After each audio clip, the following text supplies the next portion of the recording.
Ito mga, ito mga kaibigan, yung ferment natin. Ano ba yung kahalagahan ng fermentation? Parehas lang din naman itong suka do sa komersyal na binibili natin. Bakit mas kailangan natin inumin itong suka na fermented? Tulad na sinabi ko nga mga kaibigan, ang fermented, ito ay good bacteria. Malaki ang benepisyo ng katawan natin para makarecover sa mga nagiging problema. Anti-detox din to. Nagdi-detox din to ng ng ating katawan, naglilinis. Mas mahal siguro to kumpara sa ordinaryong suka. Ang isang dahilan, yung ordinaryong suka, ano yun? Less ang puhunan kumpara dito sa fermented. Unang-una, flavored lang siya. Sabihin natin na ano man yung ginamit na flavored sa kanya, kalimitan flavored, madami yung chemical na ilinalagay. Kasi nag-research din ako tungkol sa commercial na suka. Bakit kailangan kong gumawa nito? Bakit hindi yung suka na ordinary ang gamitin ko na lang? Ganito kasi yon.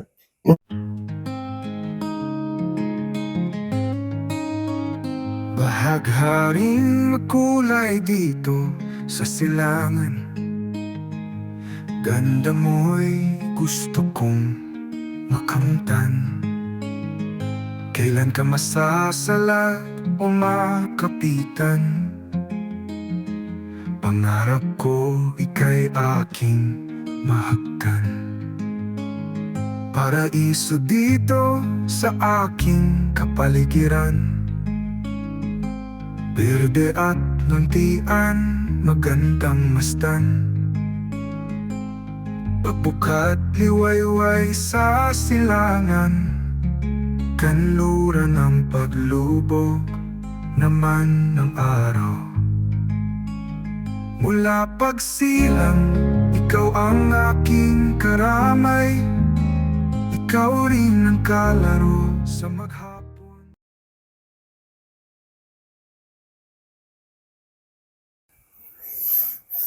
Magandang gabi po. Andito tayo, ayusin natin yung ating yung ating piniferment. Yan. Yung isa kinalog ko na, yung isa nandun. Nakalog ko na. And bago natin ayusin yung piniferment natin, mag-ayos muna tayo ng tea. Gusto kong uminom ng tea. Madilim dito, ayusin natin ang ating tea. Yun. Wait lang. Lagay lang tayo ng tubig dito sa takore. Mag-init lang tayo ng tubig.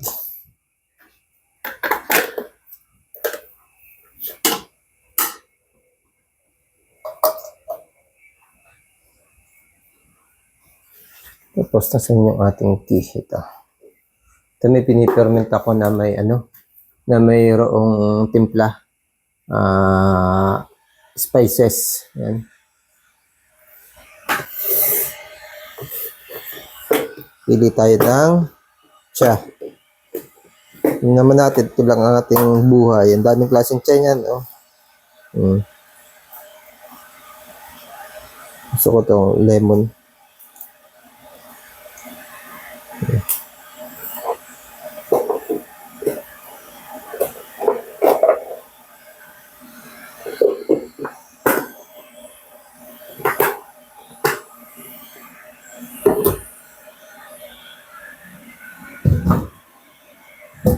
Meron akong dito, inas na yung aking magaganda yung ganitong klase ng cup and saucer. Hindi pa na nilalabas sa asawa ko. Sabi ko ilabas, parang bisita lang ata makikinabang doon. Dapat kami ang makinabang, di bisita. Singit ko lang. Yan. Yan.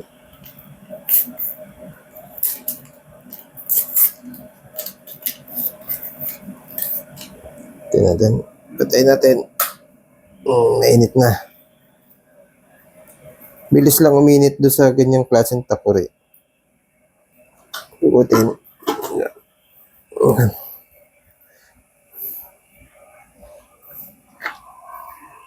Sabit lang. Hindi malakas sa ano ito. Kala ko nung una malakas sa konsumo sa sa kuryente, hindi naman. Parang yung tapakita ko doon yung heater ko.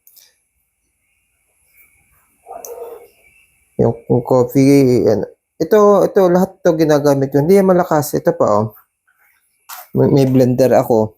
Tapos bukod sa blender, nasan yung ko? Juicer ko. Ayun, juicer. Ginagamit ko din yan. Hindi naman malakas sa kuryente. Kahit malimit mo gamitin. Ito nga sa CR ko.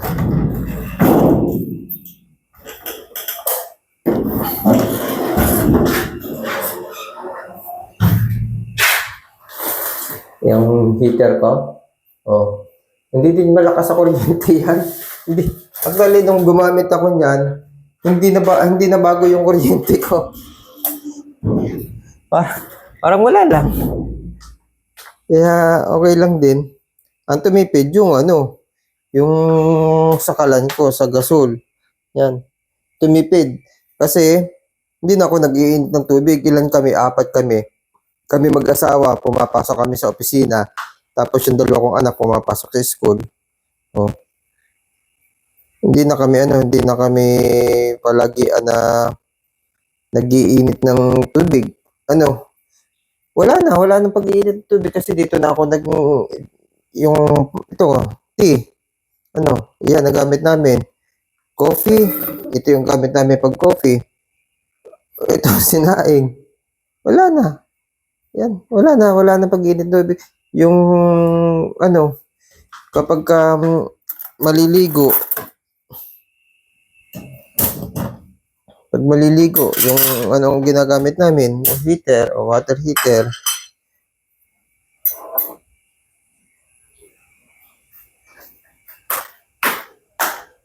Ito, lagay ko muna to dito. Hindi naman ako makakapag-tsa ng dito to. Alam nyo to mga kaibigan, itong bahay ko. Kung hindi ako naging okay sa sakit, hindi ko makukuha ito. Kasi lagi ako dati na sa hospital. Alam naman yun, ng mga nanonood sa vlog ko dito sa channel na to. Dalawa yung channel ko, pero ito yung matagal ko ng channel. Ito yung mas maraming nanonood. Okay? Ayusin natin itong ating fermented.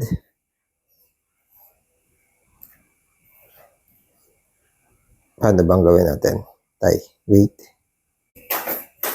Ito mga kaibigan. Yung ferment natin. Ano ba yung kahalagahan ng fermentation? Parehas lang din naman itong suka do sa commercial na binibili natin. Bakit mas kailangan nating inumin itong suka na fermented? Tulad na sinabi ko nga mga kaibigan, ang fermented, ito ay good bacteria. Malaki ang benepisyo ng katawan natin para makarecover sa mga nagiging problema. Anti-detox din to. Nagdi-detox din to ng ating katawan, naglilinis. Mas mahal siguro to kumpara sa ordinaryong suka. Ang isang dahilan, yung ordinaryong suka,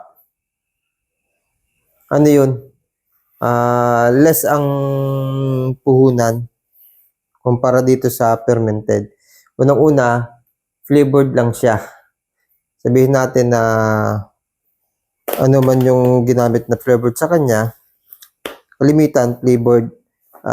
Madami yung chemical na ilinalagay.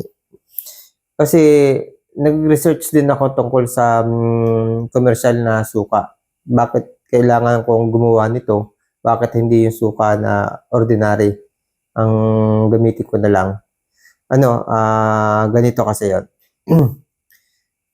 Bukod sa pagiging mas masustansya to, mahalaga para sa ating kalusugan, artificial citric acid yung ginagamit doon. Unang-una, dinalagyan lang siya ng flavored. Pangalawa, puro tubig yun.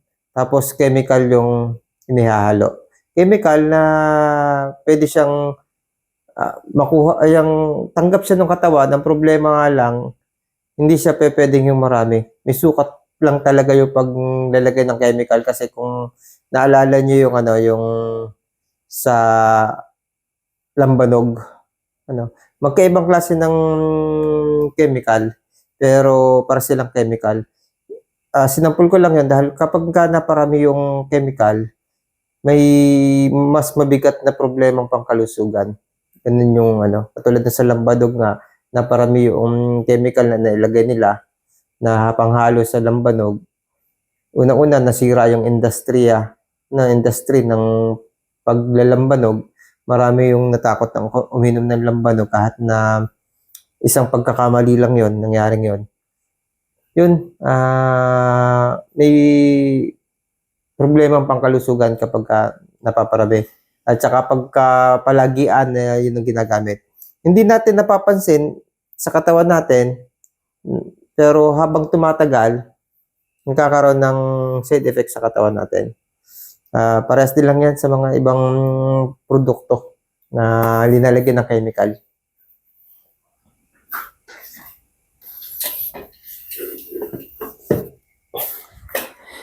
Bakit mas mahal ang piniperment? Tulad ng sinabi ko nga kanina, yung commercial flavored. Ito kasi puro. Katulad nitong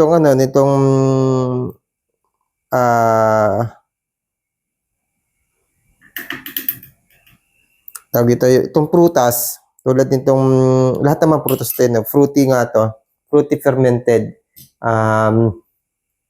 Tulad nitong rambutan, seasonal siya. Tapos, magkano ang rambutan? Ang kilo ng rambutan? Ilang litro ang magagawa mo sa isang kilo? Samantalang yung sa commercial na pangkaraniwang nabibili natin, yung tubig na kukuhanin nila, lalagyan lang nila ng gamot. Ilang litro? Timba pa nga. Timba o kaya yung drum ang pinaglalagyan nila. Yung malalaking drum, kalimitan yung blue. Napakaliit ng puhunan. Maliit yung puhunan. Yung sa tauhan lang, tapos sa tubig, tapos yung konti lang naman linalagay na chemical kasi nga pag naparami naman, may sukat lang talaga yon. Tapos hindi na siya nag-i-stack na matagal. Hindi katulad nito, nakita nyo naman, araw-araw, binibisita, araw-araw, hinahalo, matrabaho. Tapos mas matagal. Fermented kasi matagal. Ang pag-asim niya, kukuhanin mo sa microorganism. Yung microorganism ang gagawa ng asim. Samantalang doon, ang gumawa ng asim, yung gamot na ilinagay. Yun yung pagkakaiba. Mura yung cost para doon. Kaya mababa yung lalagyan lang ang halos parehas dito. Siyempre, yung lalagyan nila at lalagyan nito, kung parehas na bibilhin, doon lang nagpaparehas yung cost. Pero pagdating doon sa procedure, doon sa ingredients, magkaiba. Mas mahal yung ingredients nito. Natural nga lang. Ang pinaglalaban natin dito kung bakit ito ang kailangan ay mas mahal. Kasi natural to, ito yung kailangan ng katawan. Although, tanggap naman ng katawan yun. Ako nga, gumamit nun eh. Pero, nung malaman ko na ganito ang kailangan, naghahanap talaga ako ng ganito. Siguro mas mura yung tuba. Kaso nga lang, sabi ko nga, yung tuba, hindi na rin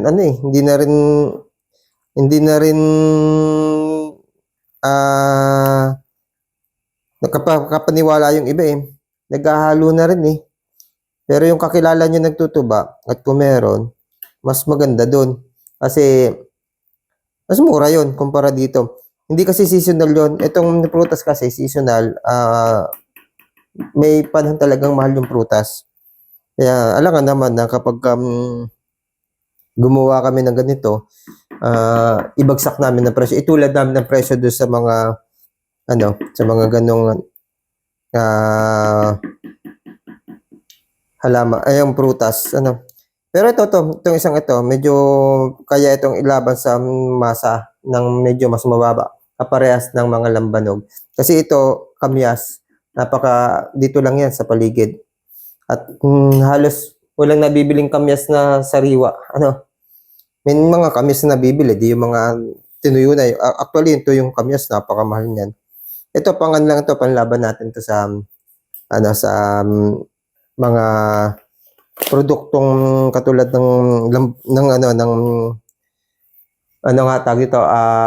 tuba. Ito, panlaban natin sa presyo to. Kamyas. Pero to seasonal, hindi lagi may kamyas, Hindi katulad ng tuba. Siguro mas medyo medyo mahal ang tuba.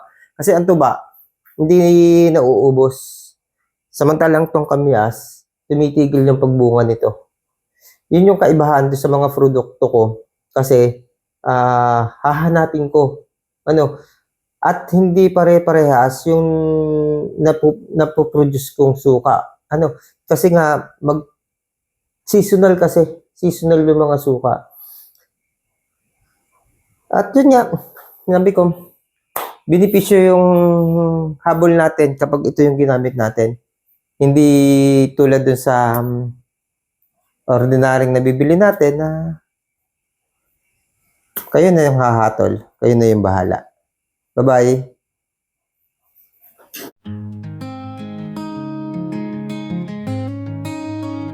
Bahagharing makulay dito sa silangan. Ganda mo'y gusto kong makamtan. Kailan ka masasalat o makapitan? Pangarap ko ika'y aking mahagkan. Paraiso dito sa aking kapaligiran. Berde at lantian, magandang mastan. Pagbukat liwayway sa silangan. Kanluran ng paglubog naman ng araw. Mula pagsilang, ikaw ang aking karamay. Ikaw rin ang kalaro sa maghapon.